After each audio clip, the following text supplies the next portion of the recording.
Avant de commencer, abonnez-vous, c'est gratuit, et likez si la vidéo vous plaît. Elles brisent des vies, elles déchirent les familles, elles alimentent le crime et perpétuent les cycles de pauvreté. On entend leur nom chuchoter à voix basse ou crier dans des titres sensationnels, la cocaïne et le crack. Souvent utilisées de manière interchangeable, ces deux substances sont en fait les faces distinctes d'une même drogue puissante, chacune avec son propre profil dévastateur.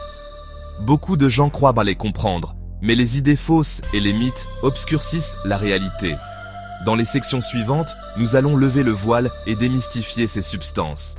Leurs origines, leurs différences, leurs effets profonds sur le corps, leurs effets profonds sur l'esprit humain, les chemins qui mènent à l'aide le rétablissement. Ce n'est pas une histoire de glamour ou de rébellion. C'est une exploration factuelle d'une crise de santé publique qui touche tous les coins de notre globe, des plus hautes sphères de la société aux communautés les plus marginalisées.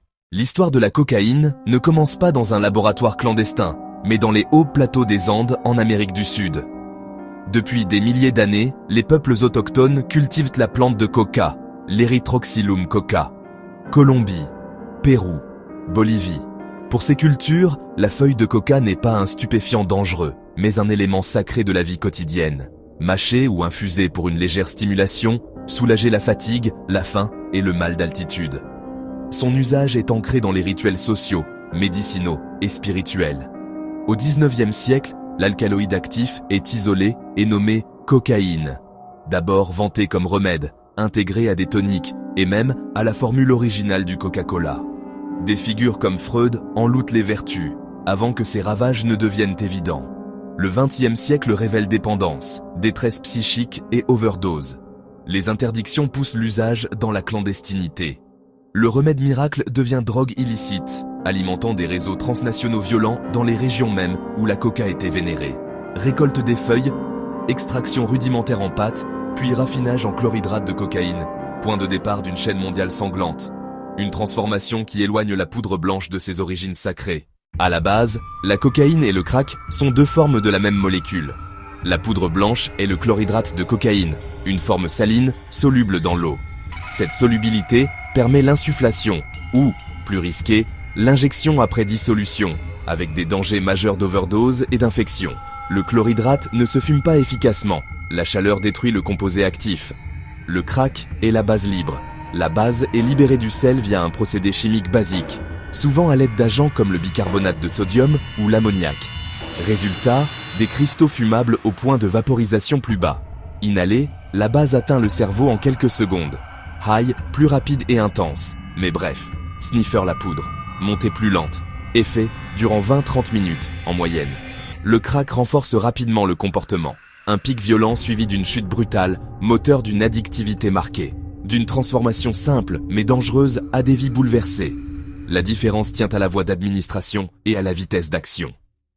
La cocaïne en poudre, souvent associée au sniff, apparaît dans des contextes festifs, boîtes, fêtes, bars, parfois perçue, à tort, comme statutaire.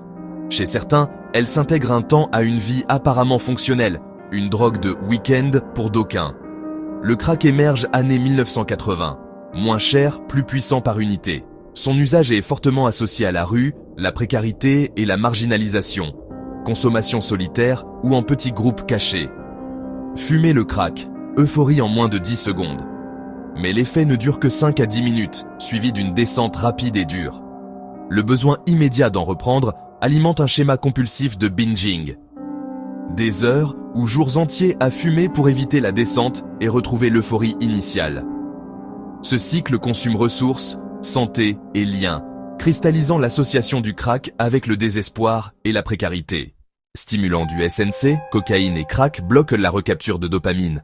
Plaisir, récompense, motivation s'emballe. La dopamine s'accumule, euphorie intense, énergie accrue, vigilance exacerbée. Fumer, le rush est foudroyant, et tragiquement bref. Sniffer, la montée est plus lente, effet durant 20-30 minutes. Ce qui monte redescend, le crash suit la chute dopaminergique, fatigue écrasante, anxiété, irritabilité, humeur dépressive. Craving, désir obsessionnel de reconsommer pour fuir le mal-être et retrouver l'euphorie. Plus le high est intense, plus la descente est brutale, surtout avec le crack. À long terme, hausse des risques de crise cardiaque, AVC, arythmie. Le sniff abîme le nez, fumer endommage sévèrement les poumons. Psychiquement, anxiété grave, paranoïa, attaque de panique, psychose possible, l'addiction capte l'existence. Contrairement à l'héroïne ou l'alcool, la cocaïne ne provoque pas un sevrage physique classique potentiellement mortel. Opiacés, douleur, vomissement, diarrhée, tremblement, alcool, crise, délirium tremens. Ici, le sevrage est surtout psychologique, pas moins grave. La drogue apprend au cerveau que la substance est la voie du plaisir. Tolérance, anédonie, envie dévorante s'installe. La bataille se livre dans l'esprit. Émotions instables, agitation, craving implacable. Là où opiacés, alcool retiennent par le sevrage physique, cocaïne, crack, piège par l'effondrement psychique et le souvenir de l'euphorie. Le traitement vise à recabler, thérapie, compétences d'adaptation, gestion des déclencheurs. Les envies peuvent persister des mois, voire des années. Des chaînes invisibles, mais d'acier. Comprendre leur nature aide à choisir les bons outils. Le parcours commence en Colombie, au Pérou, en Bolivie. Cocaleros cultive et récolte. Une extraction rudimentaire produit une pâte, ensuite raffinée en chlorhydrate dans des laboratoires clandestins, au prix d'atteintes environnementales. La poudre est conditionnée pour l'export. Acheminement, cargo, sous-marins artisanaux, petits avions, mules humaines. Plaques tournantes, frontières mexicaines et ports européens. Espagne, Anvers, Rotterdam. Chaque étape est marquée par la violence.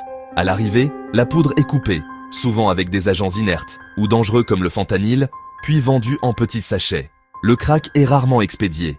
Il est généralement produit localement à partir de la poudre, près des points de vente. De la feuille à la rue, une chaîne qui enrichit le crime organisé et multiplie les risques pour les usagers et les communautés. La dépendance est une spirale financière.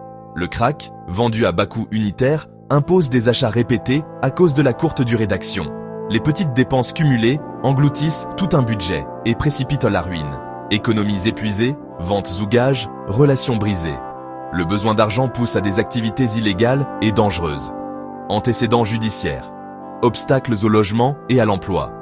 Coûts de santé publique. Urgences cardiaques. Infections. Partage de matériel. Crise psy. Services saturés. Déclin communautaire. Criminalité. Violences liées au trafic. Le prix ne se compte pas qu'en billets. Il s'ajoute en potentiel perdu, familles déchirées, santé détériorée et liens sociaux brisés. Selon l'ONU-DC, World Drug Report 2023, environ 22 millions de personnes ont consommé de la cocaïne dans l'année écoulée, avec une production mondiale au plus haut historique. En Europe, le MCDDA 2023 estime 1,4% des adultes 15-64 ans usagés dans l'année, environ 3,5 millions de personnes. Les saisies de cocaïne dans l'UE ont dépassé 300 tonnes en 2021. Les principaux points d'entrée européens incluent Anvers et Rotterdam, avec des saisies records récentes. En Amérique du Nord, le NSDUH, USA 2022, rapporte 4,8 millions d'usagers de cocaïne dans l'année. Les décès impliquant la cocaïne ont atteint 24 000 en 2021, CDC. La production demeure concentrée en Colombie, Pérou, Bolivie. ONUDC 2023, avec des niveaux historiquement élevés de culture de coca.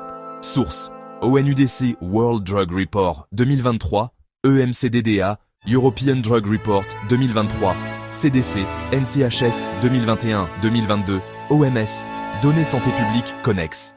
Les tendances montrent une disponibilité accrue et des dommages croissants, exigeant prévention, réduction des risques et soins fondés sur des preuves.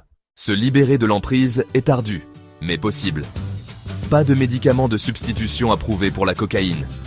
La pierre angulaire est psychosociale. La TCC aide à reconnaître les déclencheurs et à bâtir des stratégies concrètes pour naviguer les situations à risque. La gestion des contingences renforce l'abstinence par récompense tangible liée à des tests négatifs.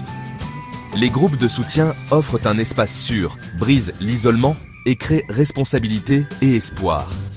Pour ceux qui ne sont pas prêts à arrêter, matériel propre, conseils, prévention des overdoses, pour rester en vie et connecté aux soins. Une approche holistique, logement stable, insertion pro, accompagnement juridique, traiter la personne entière. Le rétablissement n'est pas linéaire. Thérapie, pairs et aide pratique forment un filet solide. La connaissance est le premier pas vers la compassion, la prévention et l'action. Le chemin est difficile, mais il est possible. Ressources locales, lignes d'aide, centre d'addictologie, groupe de pairs. Demander de l'aide, c'est déjà gagner du terrain. Merci d'avoir regardé, abonnez-vous, c'est gratuit, et laissez un like si ça vous a plu.